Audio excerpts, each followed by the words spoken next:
नमस्कार दोस्तों, स्वागत है आप सभी का आपके अपने YouTube channel GK by Sunil sir में। दोस्तों आज फिर से यहाँ पर मैं आप सभी के लिए एक आर्मी ट्रेडमेंस की एग्जाम में पहले पूछा गया पेपर है और उसी पेपर के कुछ क्वेश्चन लेकर मैं यहाँ पर उपस्थित हुआ हूँ। यहाँ पर क्वेश्चन जीके और जनरल साइंस के क्वेश्चन दोस्तों बहुत ही शानदार शानदार क्वेश्चन है और पहले के एग्जाम में आया हुआ पेपर जो है उसी का PDF लेकर मैं आपके सामने यहाँ पर उपस्थित हुआ हूँ। जो दोस्त यहाँ पर आज पहली बार क्लास ले रहे हैं, पहली बार वीडियो देख रहे हैं तो प्लीज हमारे चैनल को सब्सक्राइब करना ना भूलें और साथ ही बेल आइकन को भी प्रेस कर लें ताकि जब भी वीडियो डाला जाए आपके पास नोटिफिकेशन पहुंच जाए। दोस्तों अगर आर्मी जीडी टेक्निकल क्लर्क और ट्रेडमेंस की तैयारी कर रही हैं, SSC GD, railway group D और राजस्थान पुलिस एसआई की तैयारी कर रहे हैं तो ये क्वेश्चन आपके लिए वरदान साबित होंगे। मिस ना करिए और प्रतिदिन दोपहर 12 बजे ये वीडियो आपको उपलब्ध होते रहेंगे। देखते हैं आज की हमारी इस क्लास का पहला क्वेश्चन। जैसा कि आप सभी के सामने वही पेपर उसी का PDF है और मैं यहां लेकर उपस्थित हूं। आप सभी के सामने क्वेश्चन है, देखते हैं यहां पर आर्यन कहां बसे हुए थे। दोस्तों आपने इतिहास में बहुत बार सुना होगा कि आर्य लोग आए थे, ये भारत में सिंधु जो नदी है उसके आसपास के क्षेत्रों में बसे थे और जिस क्षेत्र में ये बसे हुए थे उसी क्षेत्र को आर्यावर्त के नाम से जाना गया। भारत का नाम आर्यावर्त भी आपने सुना होगा।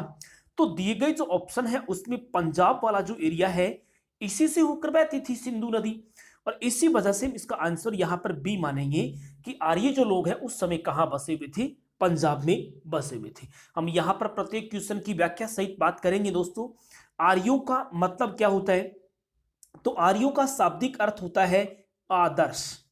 आर्यों का शाब्दिक अर्थ क्या होता है, आदर्श होता है। अथवा इसके अलावा क्या हो सकता है, इसके अलावा अच्छा हृदय वाला या अच्छा आदर्श वाले जो होते हैं उन्हीं को क्या कहा गया, आर्य कहा गया। देखते हैं अगला क्वेश्चन। अमेरिका की स्वतंत्रता की लड़ाई किस देश के खिलाफ लड़ी गई थी। दोस्तों आपको पता होगा कि अमेरिका में भी स्वतंत्रता संग्राम चला था। कब से कब तक चला था, तो अमेरिका में स्वतंत्रता संग्राम चला था 19 अप्रैल 1775 ईस्वी से लेकर 3 सितंबर 1783 ईस्वी के बीच ग्रेट ब्रिटेन के खिलाफ। ये अमेरिका भी औपनिवेश रह चुका है। अमेरिका के भी जो उत्तर पूर्व के जो प्रांत हैं वो उन्हीं अंग्रेजों के अधिकार में थी और उनसे छुड़ाने के लिए यह एक अमेरिका में स्वतंत्रता की लड़ाई लड़ी गई जो 1775 से 1783 तक ही लड़ी गई थी। उसके बाद आजाद हो गया था। दोस्तों क्या आपको पता है कि अमेरिका की खोज कब हुई थी, तो अमेरिका की खोज 1492 ईस्वी को हुई थी। कब, 1492 ईस्वी को। और पूछा जा सकता है कि अमेरिका की खोज करने वाले कौन हैं, तो अमेरिका की खोज करने वाले हैं क्रिस्टोफर कोलंबस। कौन है, क्रिस्टोफर कोलंबस नाम के एक व्यक्ति थे जिन्होंने इस अमेरिका वाली भूमि की खोज की और नए दुनिया के महाद्वीप के रूप में जाना गया। दोस्तों क्या आपको पता है कि अमेरिका में प्रतिवर्ष स्वतंत्रता दिवस कब मनाया जाता है, तो अमेरिका में प्रतिवर्ष स्वतंत्रता दिवस 4 जुलाई को मनाया जाता है। कब मनाते हैं, 4 जुलाई को। यह पहले एक बार एग्जाम में पूछा भी जा चुका है, इसलिए आप निश्चित नहीं दोबारा भी पूछा जा सकता है। देखते हैं अगला क्वेश्चन। जब चंद्रमा सूर्य और पृथ्वी के बीच आ जाता है तो वह समय क्या कहलाता है। क्या पूर्णिमा की रात होती है, क्या चंद्र ग्रहण होता है, क्या सूर्य ग्रहण होता है, इनमें से कोई नहीं। दोस्तों क्या दिया कि जब चंद्रमा सूर्य और पृथ्वी के बीच आ जाए, मान लीजिए यह सूर्य है, ये कौन है, चंद्रमा है और ये कौन है, पृथ्वी है, इनके बीच चंद्रमा आ जाता है तो पृथ्वी से जो लोग किसको देखना चाहते हैं, सूर्य को देखना चाहते हैं, लेकिन बीच में चंद्रमा आ जाने की वजह से दिखाई नहीं देता। ऐसे में दिखाई कौन नहीं दे रहा, सूर्य दिखाई नहीं दे रहा, इसकी वजह से क्या होता है, सूर्य ग्रहण होता है। दोस्तों अगर आप प्रतिदिन इसी प्रकार से क्वेश्चनों को व्याख्या सहित पढ़ना चाहते हैं तो हमारे चैनल को सब्सक्राइब करना ना भूलें, बेल आइकन को प्रेस जरूर कर लें ताकि जब भी वीडियो डाला जाए आपके पास नोटिफिकेशन पहुंच जाए। और आप अगर इसी प्रकार के और भी क्वेश्चनों को और भी पीछे के एग्जाम में आए हुए हुबहू पेपरों को हल करना चाहते हैं तो मेरी प्लेलिस्ट से आप हल कर सकते हैं। मैंने इनके लिए प्लेलिस्ट बना रखी है, आप वहां से पढ़ सकते हैं। देखते हैं अगला क्वेश्चन। निम्न में से विश्व का सबसे गहरा सागर कौन सा है? तो दोस्तों बहुत बार ये क्वेश्चन एग्जाम में आ चुका है, आर्मी की जीडी में। प्रशांत महासागर विश्व का सबसे गहरा और विश्व का सबसे प्राचीन और विश्व का सबसे बड़ा महासागर जो है वो कौन सा है? प्रशांत महासागर है, पैसिफिक ओशियन के नाम से जाना जाता है। देखते हैं अगला क्वेश्चन। भारत के कितने द्वीप बंगाल की खाड़ी में स्थित हैं? दोस्तों आपने नाम सुने होंगे भारत में, ऐसे न्यू मोर द्वीप का नाम आपने सुना होगा, अंडमान निकोबार द्वीप समूह सुना होगा। दिए गए ऑप्शन में 204 बिल्कुल क्या होगा? राइट होगा कि बंगाल की खाड़ी में स्थित भारत के द्वीपों की संख्या कितनी है? 204 है। देखते हैं अगला क्वेश्चन। भारत के संविधान में कितने लेख हैं? कितने लेख का मतलब इसने पूछा है कि भारतीय मूल संविधान में अनुच्छेद की संख्या कितनी थी। तो अनुच्छेद की संख्या कितनी दोस्तों? 395 अनुच्छेद थे। मूल संविधान जब बना उसमें कितने अनुच्छेद थे? 395 अनुच्छेद। यहां पर लेख नाम दिया, इसका मतलब आंसर ए अनुच्छेद ही होगा। ठीक है, मूल संविधान में अगर आपसे भाग पूछे जाएं तो कितने भाग? 22 भाग। वर्तमान समय में अगर भाग पूछे तो कितने भाग हैं? 24 भाग हैं। मूल संविधान में दोस्तों 8 अनुसूचियां थी और वर्तमान संविधान में अनुसूचियों की संख्या कितनी है? 12 है। ये 2 3 4 क्वेश्चन दोस्तों आपको याद रखने हैं। आपसे पूछ जाए कि मूल संविधान में भाग कितने थे? 22 थे।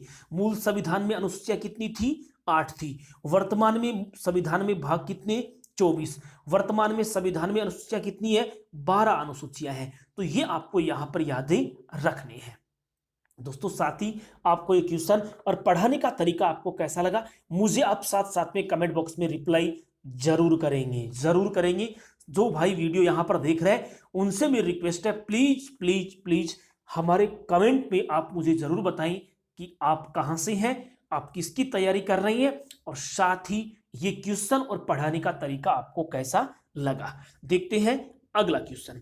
निम्न में से कौन संयुक्त राष्ट्र संघ की आधिकारिक भाषा नहीं है? वैसे तो दोस्तों इस क्वेश्चन, ऐसा ही क्वेश्चन अपना एक पहले भी आया था, वहां पे मैंने सभी संयुक्त राष्ट्र संघ की जो आधिकारिक भाषाएं हैं सबके नाम मैंने आपको वहां पर बताए थे। संयुक्त राष्ट्र संघ की स्थापना कब हुई, कितने देश सदस्य हैं, नया देश कौन जुड़ा, कहां पर इसका मुख्यालय है, सभी जानकारियां दी थी। लेकिन मैं और भी आपको यहां पर जानकारियां देता हूं।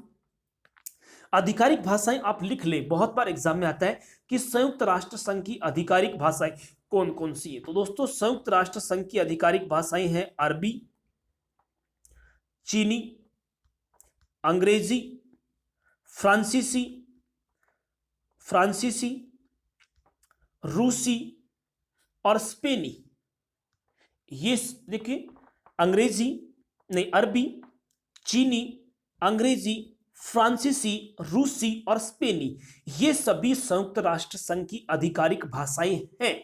और दोस्तों दिए गए ऑप्शन में जर्मन भाषा का नाम नहीं आया। आप देख सकते हैं रूसी भी है, फ्रेंच भी है और स्पेन भी है। फ्रेंच मतलब फ्रांसीसी है, स्पेनिश भी है, लेकिन जर्मन भाषा जो है वो संयुक्त राष्ट्र संघ की आधिकारिक भाषा नहीं है। याद रख लेना, अपनी नोटबुक में साथ साथ लिख लिया करो, नोट्स बन जाएंगे आपके, बहुत काम में आएंगे। दोस्तों संयुक्त राष्ट्र संघ की स्थापना कब हुई थी? तो संयुक्त राष्ट्र संघ की स्थापना हुई थी 24 अक्टूबर 1945 को। ठीक है, संयुक्त राष्ट्र संघ का मुख्यालय कहां पर है? तो दोस्तों इसका मुख्यालय न्यूयॉर्क में है। कहां पे है? न्यूयॉर्क में। न्यूयॉर्क है यूएसए, संयुक्त राज्य अमेरिका। दोस्तों अगर आपसे पूछा जाए कि संयुक्त राष्ट्र संघ कौन से द्वीप पर स्थित है, इसका मुख्यालय कौन से द्वीप पर स्थित है, तो याद रखना संयुक्त राष्ट्र संघ का मुख्यालय न्यूयॉर्क के मैनहट्टन द्वीप पर स्थित है। मैनहट्टन द्वीप पर स्थित है उसका मुख्यालय। तो ऐसे क्वेश्चनों को दोस्तों हमारा प्रतिदिन का तरीका यही रहता है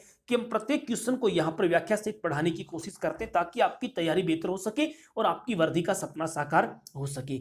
इसरो, भारतीय अंतरिक्ष अनुसंधान संगठन कहां स्थित है? इसरो का मतलब दोस्तों एक तो आपको याद कर लेना है, इसरो का पूरा नाम क्या है। हिंदी में तो दे दिया कि भारतीय अंतरिक्ष अनुसंधान संगठन है, लेकिन इसका इंग्लिश में भी नाम आ सकता है। तो याद रखना इसका पूरा नाम होता है Indian space research organisation. ISRO का क्या होता है पूरा नाम? इंडियन स्पेस रिसर्च ऑर्गेनाइजेशन, भारतीय अंतरिक्ष अनुसंधान संगठन। मुख्यालय यहां पर पूछा है, तो दोस्तों इसका मुख्यालय कहां पर स्थित है? बेंगलोर में स्थित है। बेंगलोर कहां पर है? ये कर्नाटक राज्य में स्थित है। कर्नाटक की राजधानी भी क्या है? बेंगलोर है। दोस्तों अगर और भी इसके बारे में जानकारी चाहिए तो मैं आपको बताता हूं कि इसरो की स्थापना कब हुई थी। तो इसकी स्थापना हुई थी 15 अगस्त 1969 को। यह भी आपको याद रखना है कि इसरो की स्थापना कब हुई, तो 15 अगस्त 1969 को। आपसे पूछा जा सकता है कि इसरो का आदर्श वाक्य क्या है?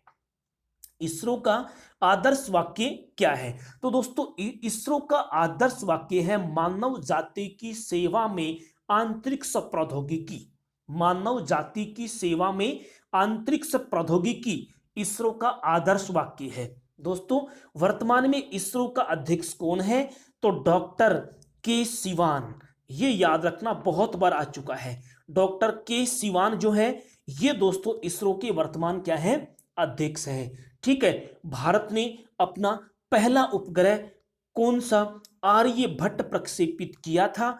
कब? 19 अप्रैल 1975 को भारत ने अपना पहला आर्यभट्ट उपग्रह प्रक्षेपित किया। सोवियत संघ के द्वारा अंतरिक्ष में छोड़ा गया था। यह भी आपको याद रखना है कि भारत का पहला उपग्रह कब छोड़ा गया?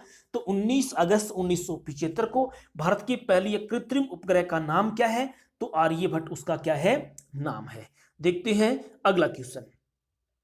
राष्ट्रीय रक्षा अकादमी कहां स्थित है? दोस्तों ये क्वेश्चन पहले भी अपना आ चुका है, आज फिर से बता देता हूं। राष्ट्रीय रक्षा अकादमी एनडीए जो है वो कहां पर स्थित है? National defence academy is located at कहां पर है? तो ये पुणे, और पुणे के निकट स्थित है कौन? खड़गवासला। ये नाम भी आपको याद रखना है। खड़गवासला जो नाम है ये दोस्तों आपको याद रखना है, क्योंकि ये भी ऑप्शन में दिया जा सकता है कि राष्ट्रीय सुरक्षा अकादमी निम्न में से स्थित है। तो ये खड़गवासला पुणे जिला महाराष्ट्र में स्थित है। और इसकी स्थापना कब हुई थी? तो दोस्तों इनकी स्थापना हुई थी 7 दिसंबर 1954 को। 7 दिसंबर 1954 को इसकी स्थापना की गई थी। देख ले हैं अगला क्वेश्चन। ऑस्कर अवार्ड इंटरनेशनल किसके लिए दिया जाता है? दोस्तों आपको पता होगा ऑस्कर अवार्ड जो है ये फिल्म के क्षेत्र में दिया जाता है। फिल्म व्यवसाय से जुड़े सर्वश्रेष्ठ निर्देशकों को दिया जा सकता है। सर्वश्रेष्ठ कलाकारों को दिया जाने वाला एक प्रतिष्ठित पुरस्कार है कौन? ऑस्कर। दोस्तों ऑस्कर पुरस्कार जो है वो किसके द्वारा दिया जाता है? तो यह दिया जाता है अमेरिकन एक अकादमी है, American academy of motion picture arts and sciences द्वारा दिया जाता है। ऑप्शन में आ सकता है कि यह पुरस्कार निम्न में से किसके द्वारा दिया जाता है? तो American academy of motion picture arts and sciences जो है उसके द्वारा दिया जाता है। दोस्तों पहला ऑस्कर अवार्ड कब दिया गया? तो दोस्तों पहला जो ऑस्कर अवार्ड है ये दिया गया था 16 मई 1929 ईस्वी को। 16 मई 1929 को पहला ऑस्कर पुरस्कार दिया गया था। देखते हैं अगला क्वेश्चन। सोना उत्पादन करने वाला दुनिया का सबसे बड़ा देश कौन सा है? तो दोस्तों दिए गए ऑप्शन में सोना उत्पादन करने वाला देश, सबसे ज्यादा उत्पादन करने वाला देश कौन सा है? चीन है। और ये लगभग 6 बार दुनिया का सबसे ज्यादा सोना उत्पादन करने वाले देशों का ये क्रम में रह चुका है। 6 बार इसने अपना कब्जा जमाए रखा है, सबसे ज्यादा सोना उत्पादन करने वाला देश। दोस्तों भारत का दुनिया में सोना उत्पादन करने की दृष्टि से कौन सा स्थान है? 10वां स्थान है। कौन सा स्थान है? 10वां स्थान। देखते हैं अगला क्वेश्चन। नेक्स्ट क्वेश्चन आपके सामने है, कयाक क्या है? बहुत बार ये दोस्तों एग्जाम में क्वेश्चन पूछा चुका है, कयाक क्या है? तो दोस्तों कयाक एक नाव है और ये बर्फीले क्षेत्रों में रहने वाली एक जनजाति है जिसका नाम क्या है? एस्किमो जनजाति। कौन सी जनजाति है? एस्किमो जनजाति। उस जनजाति के द्वारा बर्फीले क्षेत्रों में चलाई आवागमन का एक प्रमुख साधन के रूप में काम में लिया जाता है, जिसको अपन क्या कहते हैं? कयाक कहते हैं। देखते हैं अगला क्वेश्चन। निम्न में से पंडित शिव कुमार शर्मा किस संगीत वाद्य यंत्र से जुड़े हुए हैं? तो दोस्तों पंडित शिव कुमार शर्मा है वो कौन से वाद्य यंत्र से? संतूर नामक वाद्य यंत्र से जुड़े हैं। दोस्तों संतूर जो है वो एक कश्मीरी वाद्य यंत्र है। कैसा वाद्य यंत्र है? एक कश्मीरी वाद्य यंत्र है। और पंडित शिव कुमार शर्मा जो है ये कश्मीर के निवासी, इनका जन्म जम्मू में हुआ था और इनका जन्म हुआ था 13 जनवरी 1938 ईस्वी को, जम्मू में इनका जन्म हुआ था। और संतूर के एक प्रसिद्ध कलाकार ये रह चुके हैं। इसके लिए बहुत बार इनको पुरस्कृत भी किया जा चुका है। दोस्तों इनके पिता एक प्रसिद्ध तबला वादक थे और उनकी ख्वाहिश थी कि उनका बेटा एक प्रसिद्ध कलाकार बने, तो उनकी ख्वाहिश पूरी हुई और उनका बेटा संतूर का एक प्रसिद्ध कलाकार बन गया। तो संतूर वाद्य यंत्र से जुड़े हुए हैं। देखते हैं अगला क्वेश्चन, गोदान उपन्यास के लेखक कौन है? गोदान उपन्यास के लेखक यहां पर पूछा है दोस्तों। गोदान बहुत चर्चित एक उपन्यास रहा है और यह उपन्यास किसका है? यह मुंशी प्रेमचंद का उपन्यास है। ठीक है, ये कौन सी भाषा में, गोदान जो है ये उपन्यास कौन सी भाषा में लिखा गया था दोस्तों? तो ये हिंदी भाषा में लिखा गया था। गोदान का प्रकाशन कब हुआ था? तो दोस्तों गोदान का प्रकाशन हुआ था सन 1936 ईस्वी में। किसके द्वारा किया गया था? हिंदी ग्रंथ रत्नाकर कार्यालय बंबई के द्वारा सन 1936 में इसको प्रकाशित किया गया था। दोस्तों ये क्वेश्चन पढ़ाने का तरीका कैसा लगा प्लीज हमें कमेंट बॉक्स में रिप्लाई जरूर करेंगे। उम्मीद करता हूं कि जो भाई देख रहा है वो जरूर रिप्लाई करेगा और कहां से है वो भी मुझे जरूर बताएगा।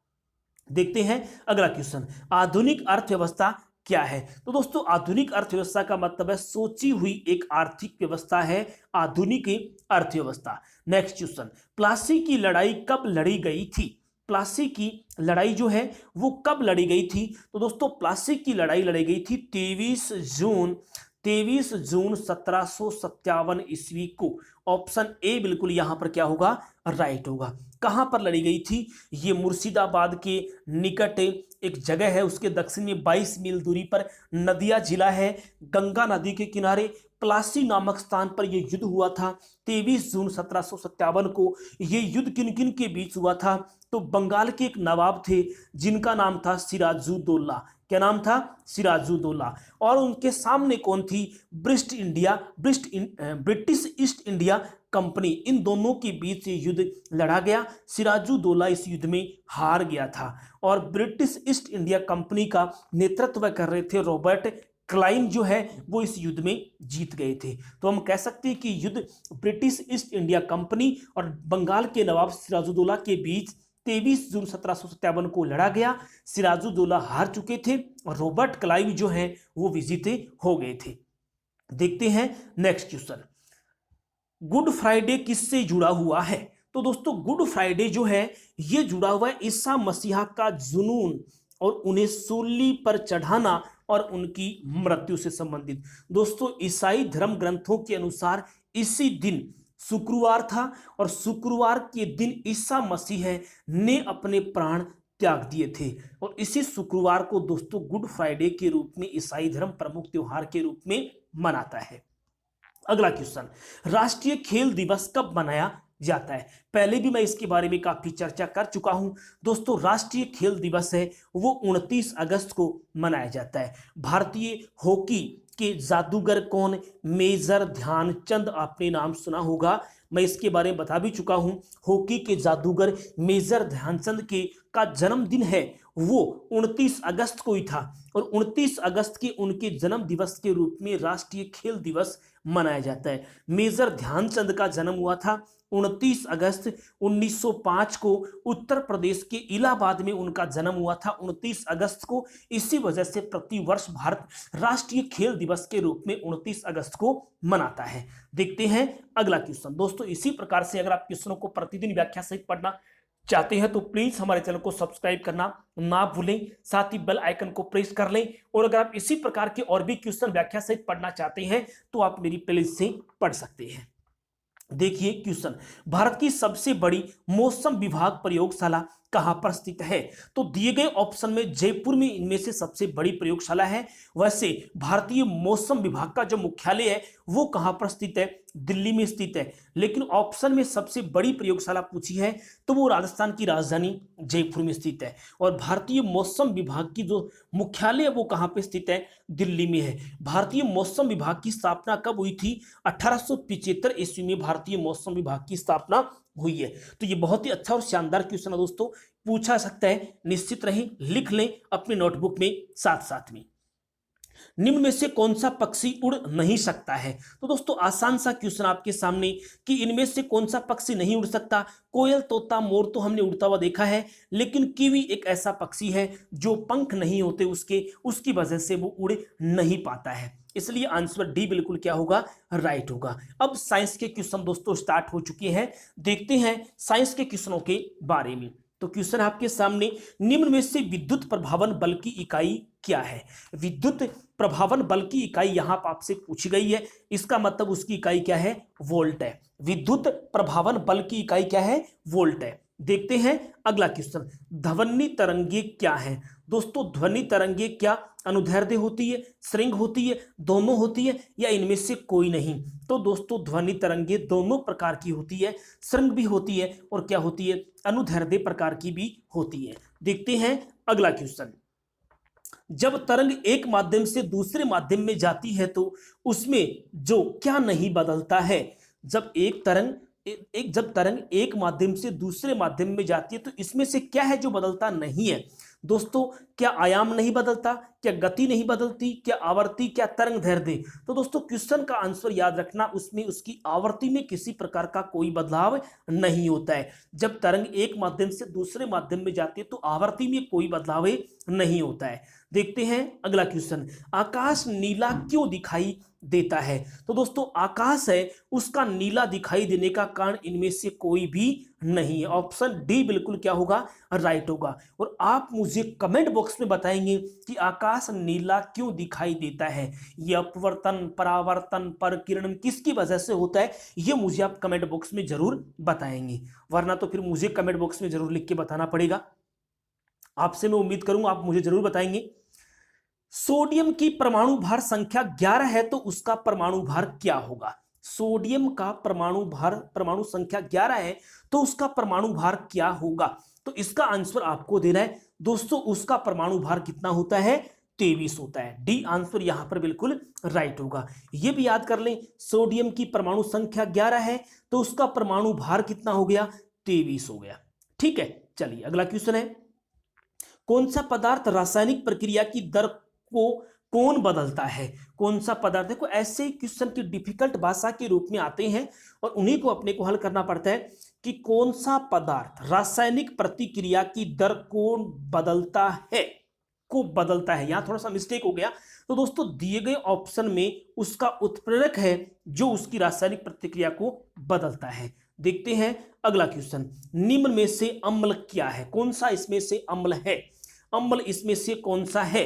तो HCl हाइड्रोक्लोरिक अम्ल यहां पर क्या है, अम्ल है, बाकी इसमें अम्ल नहीं है। देखते हैं अगला क्वेश्चन, एक जैविक खाद्य पदार्थ में इनमें से क्या होता है? जो जैविक खाद्य होती है इनमें से कौन सा पदार्थ उसमें शामिल होता है?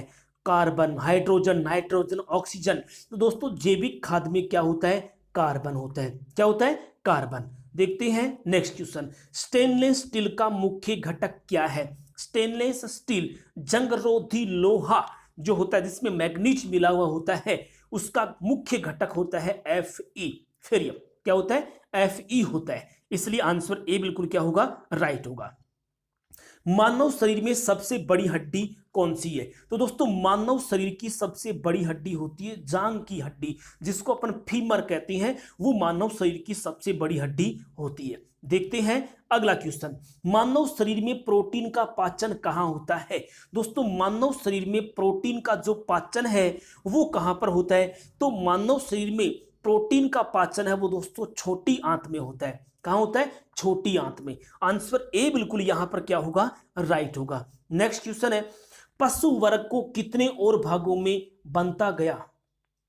सॉरी दोस्तों यहां पर क्वेश्चन में थोड़ी सी मिस्टेक है, पशु वर्ग को इनमें से कितने भागों में बांटा गया है? तो दोस्तों यहां पर इस क्वेश्चन का आंसर होगा 2 भागों में। पशु वर्ग को यहां पर 2 भागों में विभाजित किया गया है। क्वेश्चन क्या प्रभावित करता है एड्स?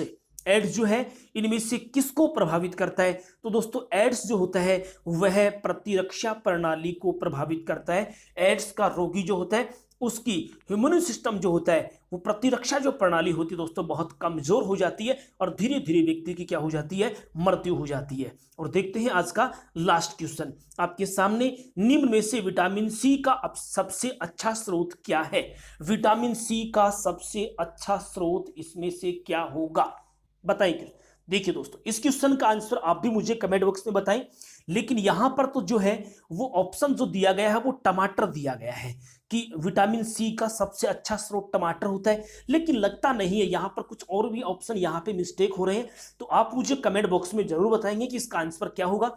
और एट लास्ट 2 दिन बाद में इसका आंसर आपको मैं बताने वाला हूं कि विटामिन सी का सबसे अच्छा स्रोत क्या होगा। तो दोस्तों आज के सिर्फ इतने क्वेश्चन रहे। अगर आप हमारे चैनल पे पहली बार आए तो प्लीज हमारे चैनल को सब्सक्राइब करना ना भूलें, साथ ही अपने दोस्तों को शेयर कर दें, लाइक जरूर करें। और प्रतिदिन दोपहर 12 बजे वीडियो अपलोड होगा, इसलिए आप जरूर पढ़ें, नोटबुक में लिखते रहें। कौन कहता है आपकी वर्दी का सपना साकार नहीं होता? निश्चित रूप से होगा अगर आप मेरे से जुड़े रहेंगे। तो आज का सिर्फ इतना ही। आप सभी का बहुत बहुत धन्यवाद। Thank you. जय हिंद, जय भारत।